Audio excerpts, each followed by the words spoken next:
Mecklenburg County State Representative Tricia Cotham has made it official. She has switched from Democrat to Republican, but the controversy and the attention over the move is still creating a lot of uncertainty about what will happen in Raleigh. It's also bringing up a lot of questions from Cotham's district and those Democrats who ran against her in the primary. We had the chance to sit down with Tricia Cotham's main opponent in the primary, who has flat out called the party switch a betrayal. Queen City News anchor Derek Dellinger is here for us tonight.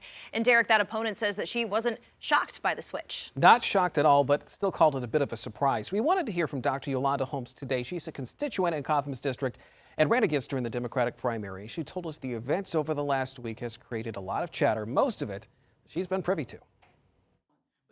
Back in May of last year, Dr. Yolanda Holmes was on the campaign trail running for a state House district seat, which she ultimately lost to Tricia Cotham. At the time, she said this. We need to ensure that we have a voice that is going to make sure that happens, not someone who gets there and forgets all about the individuals and the families that we talk to. In the last week, she says those words have become strangely prophetic. The last week has been one that's been filled with a lot of emotions, a lot of anger, and then often fear and trepidation. And all of this surrounding her district, the woman who ultimately won the primary in the election and who has, in a controversial move that has made national headlines, switched parties.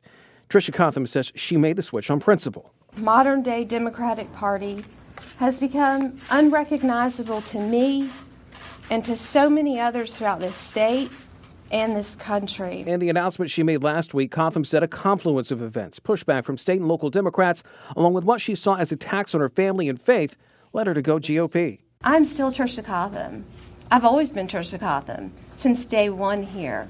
Some people just can't accept a bold, strong woman who is an independent thinker. However, many have noted to Queen City News a deep sense of betrayal. Holmes says that she felt that, but a lot has come from people who have come to her. I do believe that this action that has taken place deeply affects each one of us in different ways, but it goes beyond even ourselves, because this is it's not unprecedented, if you will, but it is for our district that was nearly 60 or more % Democratic. Dr. Holmes says there are a lot of unanswered questions now. How will Cotham vote on things that the General Assembly is taking up? Everything ranging from abortion to LGBT rights. Cotham has not addressed her stances on policy, but has said that she's still the same person. Quite frankly, do you believe her?